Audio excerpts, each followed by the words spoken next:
이제 다 함께 묵도하심으로 새벽 기도회를 시작하겠습니다.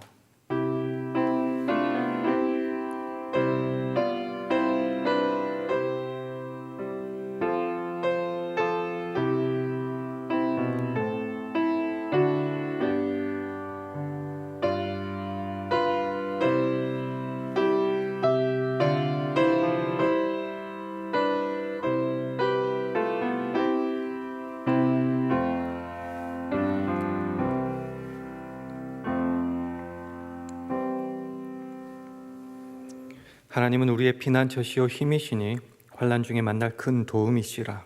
그러므로 땅이 변하든지 산이 흔들려 바다 가운데 빠지든지 바닷물이 흉령하고 뛰놀든지 그것이 넘침으로 산이 요동할지라도 우리는 두려워 아니하리로다. 한 시내가 있어 나뉘어 흘러 하나님의 성 곧 지극히 높으신 자의 장막의 성소를 기쁘게 하도다. 하나님이 그 성 중에 거하심이 성이 요동치 아니할 것이라. 새벽에 하나님이 도우시리로다. 만군의 여호와께서 우리와 함께 하시니 야곱의 하나님은 우리의 피난처시로다. 아멘. 오늘도 우리와 함께 하시는 하나님께 찬송과 영광을 올려드립니다. 그 주님으로 인해 때로 아침에 눈뜨기조차 무서운 상황 가운데서도 새 소망과 능력으로 우리를 일어나게 하시고 우리의 피난처여 힘이시며 환난 중에 만날 큰 도움이신 주님만을 의지하게 하시니 참 감사합니다. 이 새벽에 모든 일을 시작하기 전 먼저 주님께 예배하며 찬송할 때 우리를 긍휼히 여기시사 오늘 하루도 신자다운 모습으로 살아가게 하옵소서. 그렇게 주 안에서 살아감이 내게 복임을 깨닫는 오늘 하루 되게 하여 주옵소서. 예수님 이름으로 기도합니다. 아멘. 다 같이 찬송가 410장, 새 찬송가로는 310장, 찬송가 410장 하시겠습니다.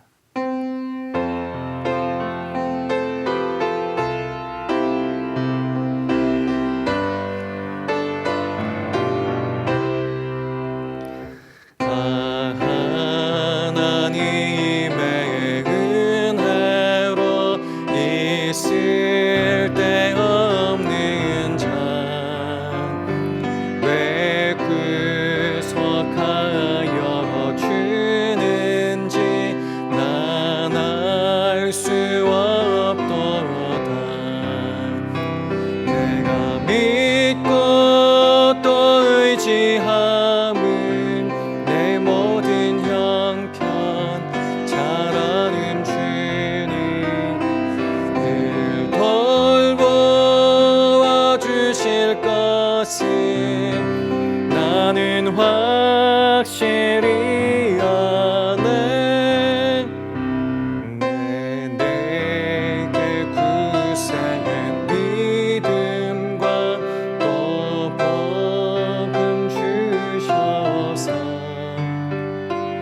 내 맘이 항상 편한지 난 알 수 없도다. 내가 믿고 또 의지함은 내 모든 형편 잘 아는 주님 늘 돌보아 주실 것을 나는 확실히 아네. 왜 내게 성령 주셔서 내 마음을 감동은 주 예수 믿게 하는지 난 알 수 없도다.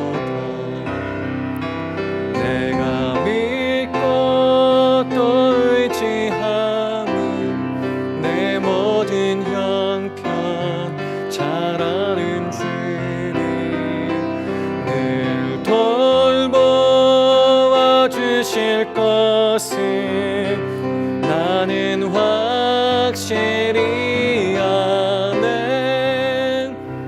주 언제 강림하실지 복밤의 홍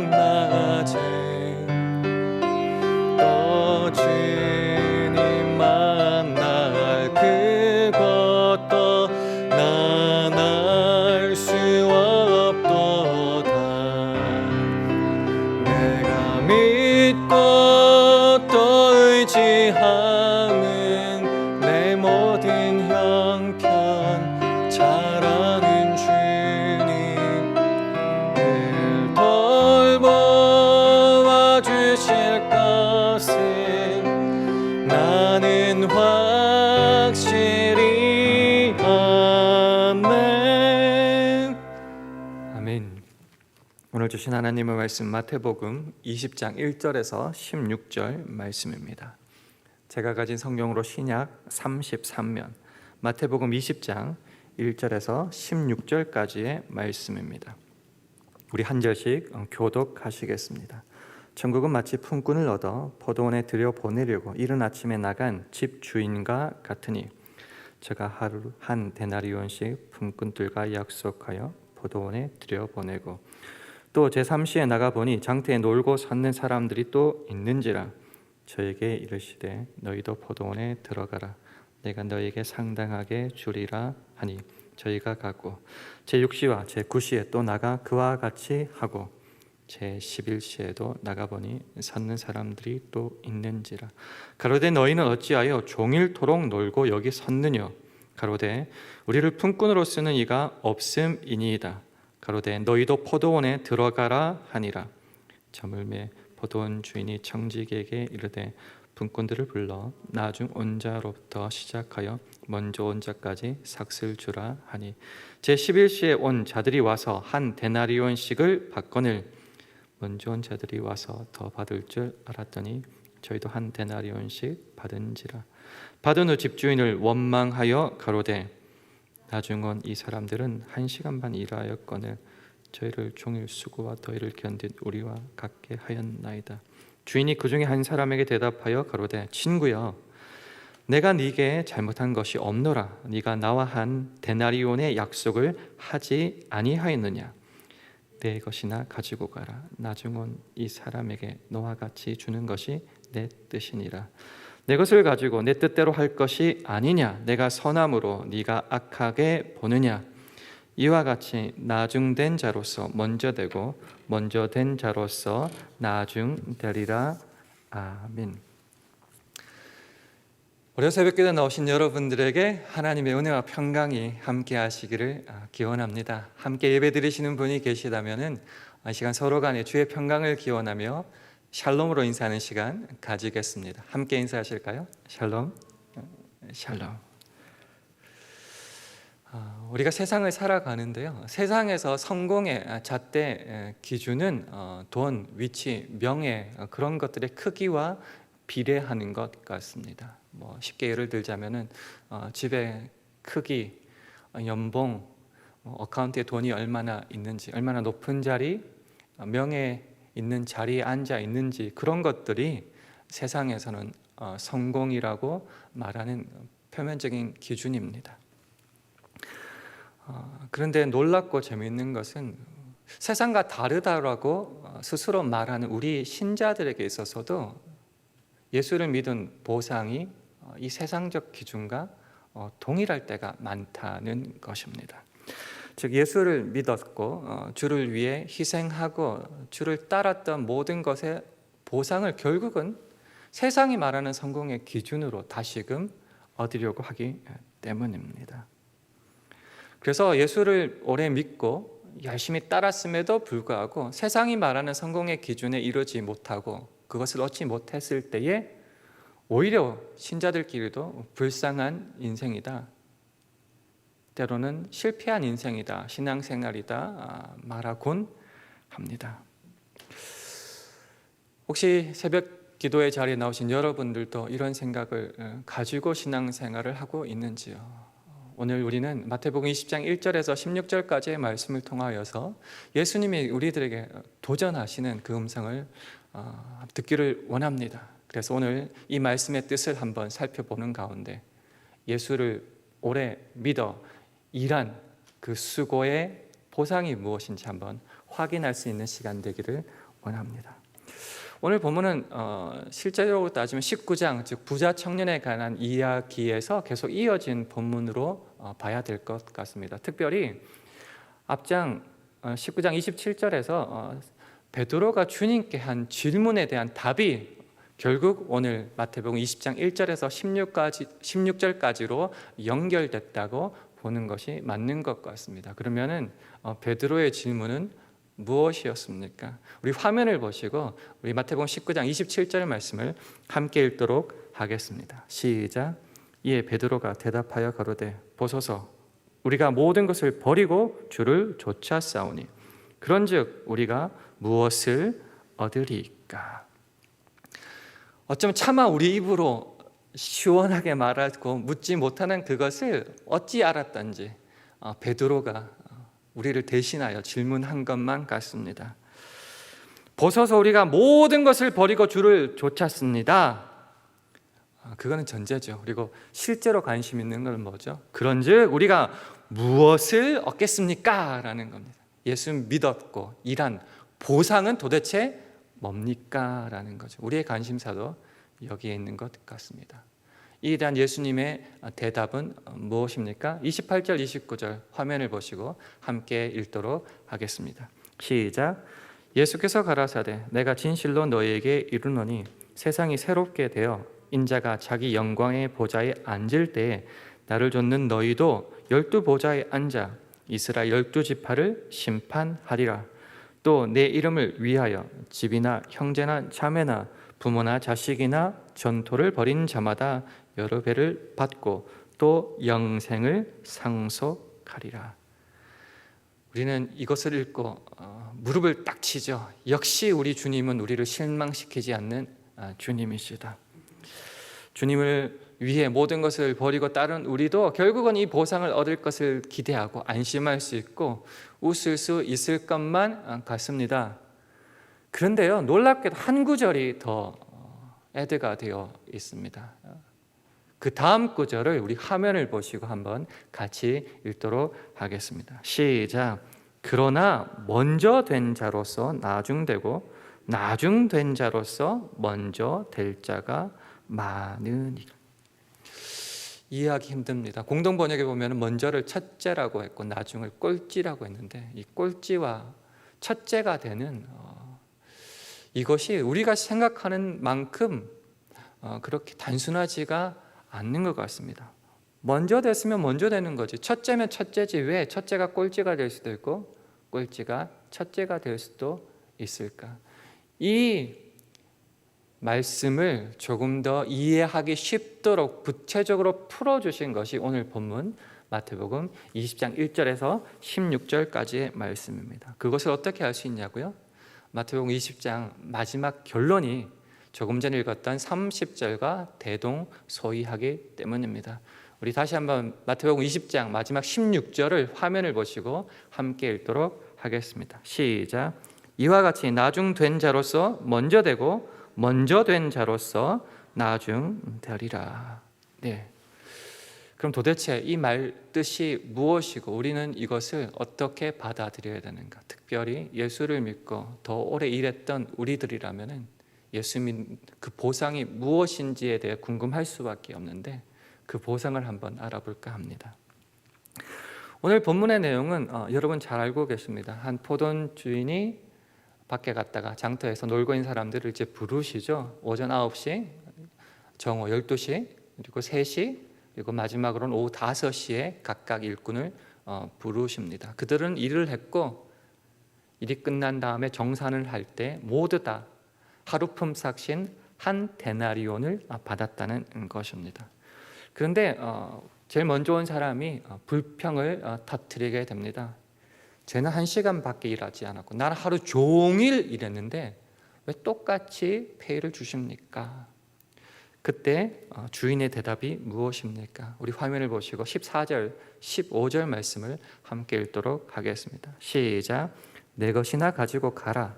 나중 온 이 사람에게 너와 같이 주는 것이 내 뜻이니라. 내 것을 가지고 내 뜻대로 할 것이 아니냐. 내가 선함으로 네가 악하게 보느냐.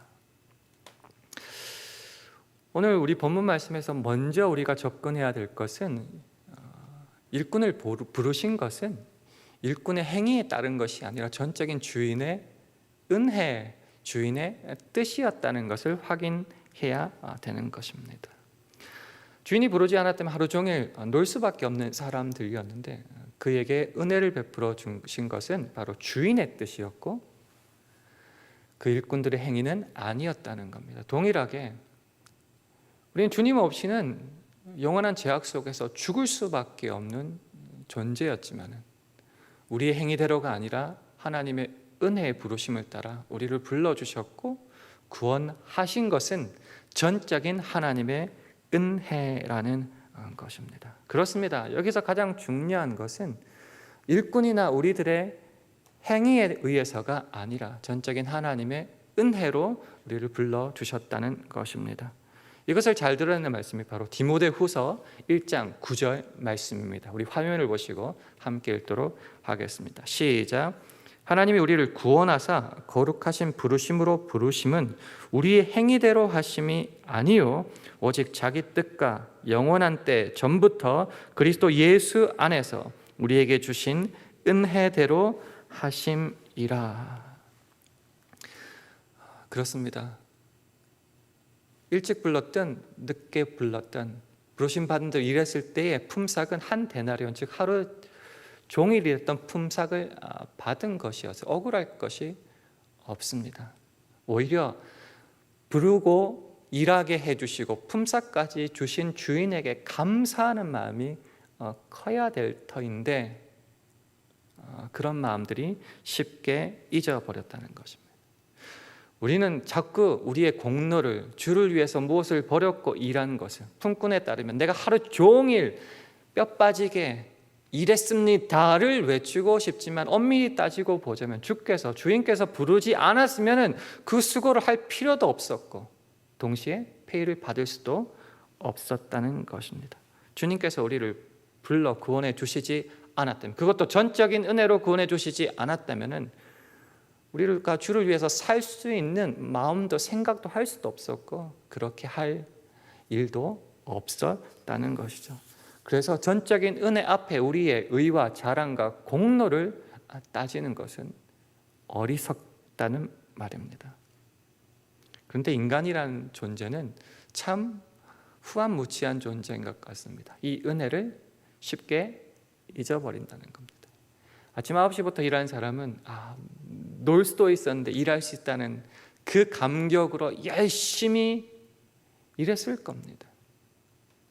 예수를 믿고 구원받은 것이 얼마나 큰 은혜인지 깨달았다면 우리는 예수를 믿는 그 순간 찬양하며 기도하며 주를 위해, 교회를 위해 헌신하며 봉사하는 것이 오히려 감사했을 것입니다. 그런데 그 마음이 쉽게 사라져 버린다는 것이죠. 그래서 뭐가 남는다고요? 자기 공로와 의만 남게 된다는 거예요. 내가 주를 위해서 이것도 바쳤고 이것도 일했고 저렇게까지 했었는데 나는 도대체 무엇을 받았습니까? 이게 도대체 무엇입니까만 남는다는 것이죠. 이게 어떤 걸까 생각해 보니까 교회 안에서는 이런 거더라고요. 내가 너보다 20년 먼저 믿었다. 내가 먼저 직분을 너보다 먼저 받았다. 내가 더 많이 일했고 더 희생했다. 이 말하는 이유가 뭐죠? 결국은 한 가지더라고요. 세상의 보상과 똑같은 것을 교회에서도 신앙에서도 받고 싶다는 거죠. 나 대접해라. 나 아는 채 해달라라는 것이죠. 이것이 우리가 앞서 보았던 베드로의 마음이 아니겠습니까? 우리가 모든 것을 버리고 주를 좇았사오니 그런즉 우리가 무엇을 얻으리까? 조금 돌려보라면 그렇게까지 주를 위해서 신앙생활을 했는데 도대체 내가 받은 것은 뭡니까? 이 도대체 뭐에는 세상의 보상과 기준에 따르더라 이 말이죠. 나를 구원해 주시고 불러주신 하나님의 감격과 그 은혜, 죄악을 싸워서 이길 수 있고 주의 마음을 따라 주의 사랑으로 자랄 수 있는 그 은혜를 어느 정도 지나면 다 잊어버리고 감사도 다 사라지고 남는 것은 뭐라고요? 세상적 보상을 내가 얼마나 받을 수 있는 것만 남게 된다는 거죠. 그러면 불평, 불만밖에 남지 않는다는 겁니다. 그리고 바라는 것은 세상의 보상, 대접, 너보다 위에 이런 것만 남게 되는 거죠. 이런 태도를 잘 드러내는 존재 인물이 있는데 그것이 제가 생각하기에는 누가복음 15장에 나오는 탕자의 비유에서 맏아들이 첫째 아들이 아닐까 생각해 봅니다.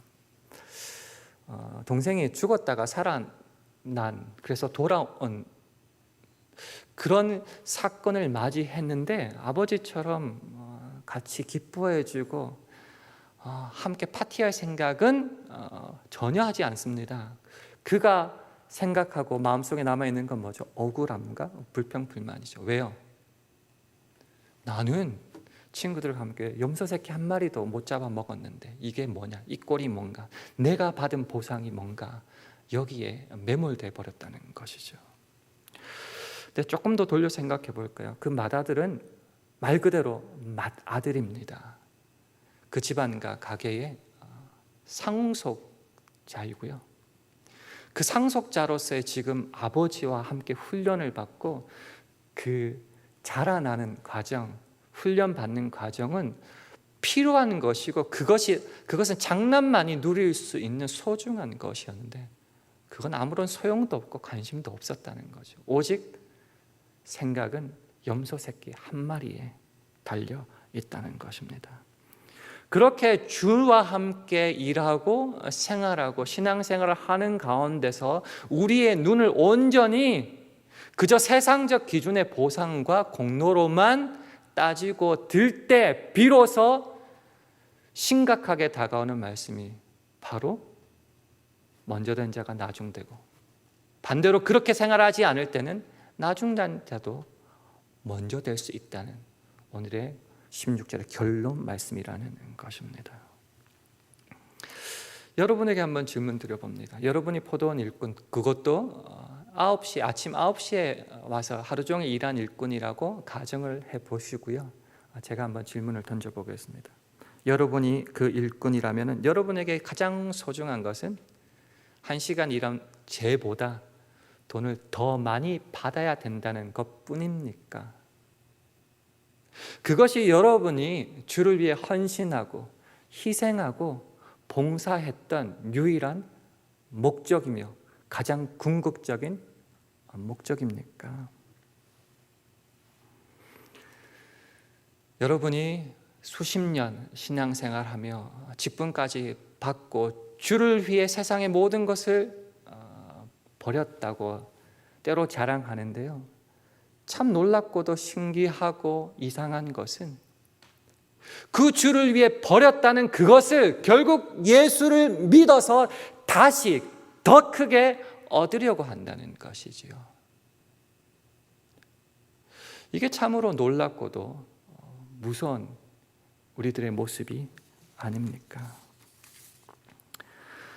저는 개인적으로 그것이 우리 신앙생활의 목표가 전부라면 참 불쌍한 신앙생활이라고 생각합니다. 그 세상의 기준, 세상과 주님은 다르다라고 믿으며 세상을 위해서 십자가에 죽기까지 주님을 따라 닮아가는 삶을 살아야 된다고 전도하고 외치고 살아놓고서 마지막에 추구하는 것은 세상이라면 정말 우리는 표리부동한 불쌍한 신앙생활을 하는 것이 아닙니까? 하나님의 자녀다운 그 인격과 성장과 주의 마음과 눈물을 배울 수 있고 죄악과 싸울 수 있는 그 모든 것은 그럼 헛것이란 말입니까? 그래서 다시 한번 질문 드려봅니다. 그러면은 포도원에서 일찍부터 일한 자가 받아 누릴 수 있는 보상은 그럼 도대체 무엇입니까? 내가 먼저 예수를 믿어 주를 위해 다 때로는 버리기까지 하고 주를 쫓아 여기까지 온 보상은 그러면 도대체 무엇입니까? 왜 이런 질문이 가능하냐고 생각해 봤을 때 이런 것 때문인 것 같아요. 예수를 오래 믿고 정말 주를 위해 헌신했는데 세상적 기준으로 보면은 실패한 인생 같은 인생이 많습니다. 중직자들이나 목사님들이 오히려 더 세상에 어떤 이들보다 더 가난하게 사는 것 같고요. 주를 위해 더 많이 헌신하고 베풀었던 사람이 오히려 남들에게 무시를 받는 경우도 있기 때문입니다. 그럴 때 우리는 믿음이 흔들릴 수 있습니다. 그리고 다시 생각하는 거죠. 세상적 기준으로 봤을 때는 오히려 못한 것 같은데 내가 예수를 오래 믿고 주를 섬겼던 보상은 무엇입니까? 이게 여러분들에게 대답이 안 될 수도 있을 것 같은데요, 대답을 이렇게 한번 드리고 싶습니다. 주님의 그 포도원에서 남들보다 먼저 그리고 오래 일할 수 있음이 내게 가장 큰 보상입니다. 이게 무슨 말일까요? 우리가 예수를 믿어 구원을 얻습니다. 이거는 한 데나리온과 같이 모든 예수를 믿는 자에게 주어진 것입니다. 이것은 전적인 은혜이죠. 그러면 예수를 믿어 구원을 얻었으니 이제는 먹고 놀아도 되는 겁니까? 아니요. 주님의 원하시는 바는 그것이 아니죠. 거기서 끝이 아니죠. 이제 구원으로 들어갔으니 주님의 마음을 따라 그 말씀대로 살아가면서 하나님의 자녀답게 살아가는 것이, 그렇게 성화의 과정을 거쳐가는 것이 복이라고 하는 것이죠. 그렇게 봤을 때에 먼저 주를 알고 주의 마음을 알고 그 주를 위해서 일하고 말씀을 따라 살아갈 수 있는 그 시간은 그저 책임과 의무만이 아니라 우리들에게는 보상 그 자체였다는 것입니다.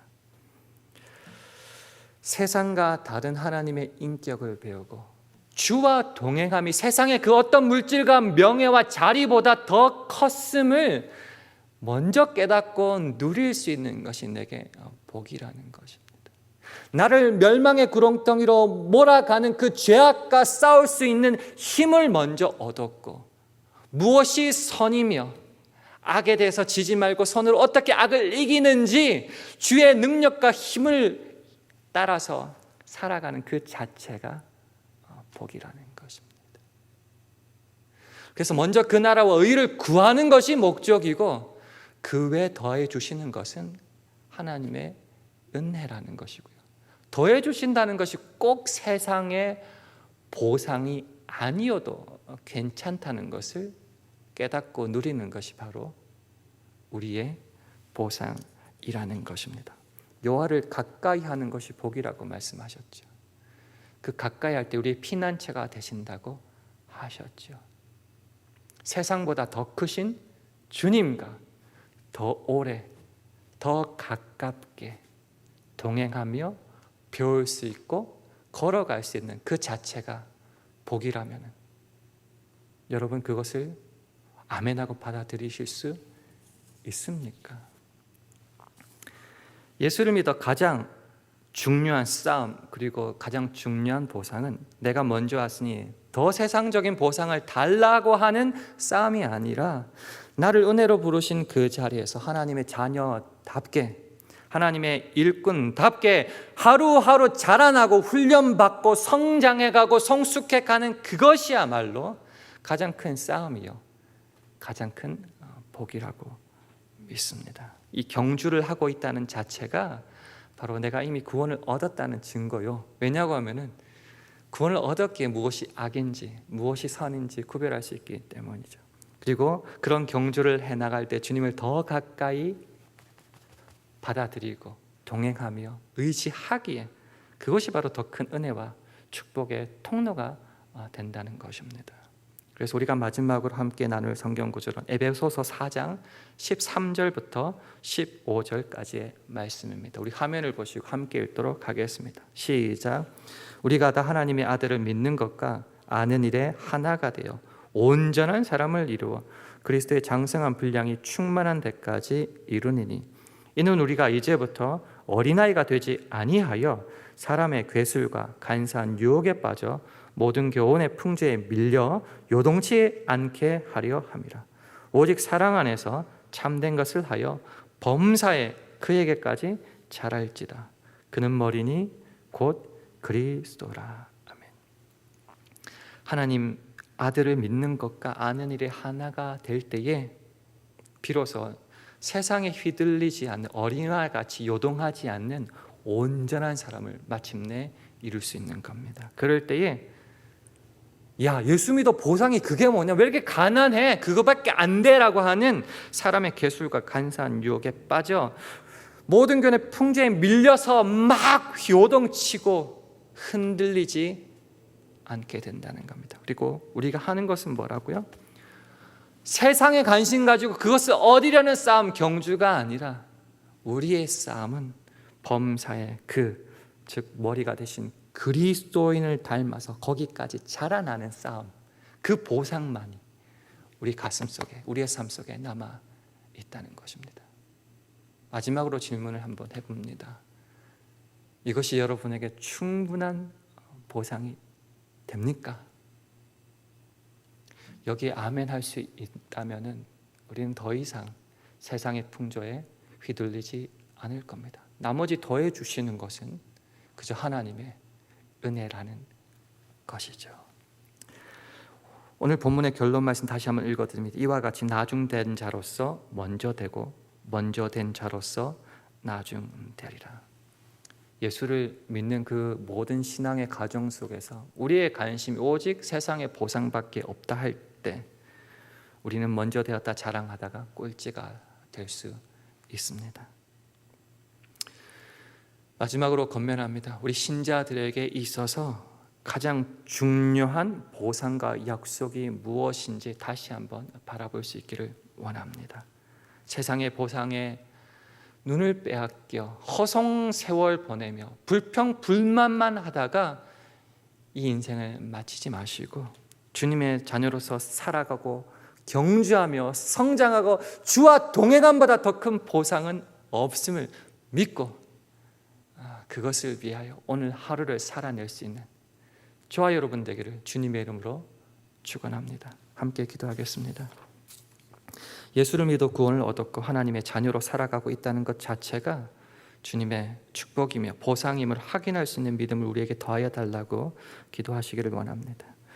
우리의 교회와 가정, 직장과 사업, 자녀들을 붙잡아 주시고 오늘을 살아갈 일용할 양식과 영육 간의 강건함을 우리들에게 부어달라고도 기도해 주시기 바랍니다. 마지막으로 오늘 하루도 성령 충만하게 하여 주셔서 우리가 있는 그곳에서 주의 자녀된 사명을 넉넉히 감당할 수 있게 해달라고 이런 기도 제목을 가지고 합심하여 1분간 기도하시겠습니다.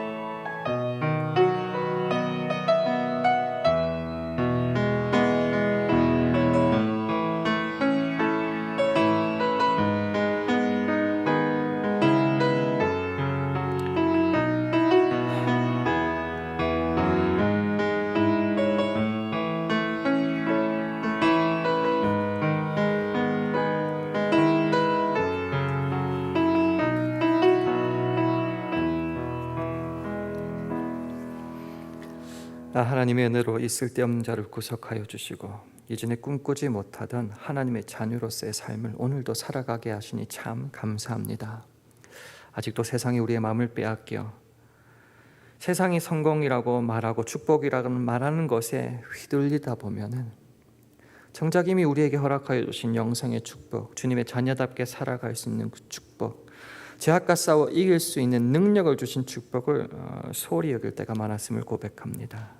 오늘 하루는 내가 주인 삼은 세상의 모든 것들을 주님 앞에 내려놓고 나의 왕자의 오직 주님만을 모실 수 있도록 축복하여 주시고 그 주님의 자녀다운 성품과 생활을 배우고 실천하고 훈련하여 그리스도의 장성한 분량이 이룰 수 있는 그 놀라운 은혜와 축복을 누릴 수 있는 우리 되게 하여 주시옵소서. 예수님 이름으로 기도합니다. 아멘. 하늘에 계신 우리 아버지여, 이름이 거룩히 여김을 받으시오며 나라 임하옵시며 뜻이 하늘에서 이룬 것 같이 땅에서도 이루어지이다. 오늘날 우리에게 일용할 양식을 주옵시고 우리가 우리에게 죄진 자를 사하여 준 것 같이 우리 죄를 사하여 주옵시고 우리를 시험에 들게 하지 마옵시고 다만 악에서 구하옵소서.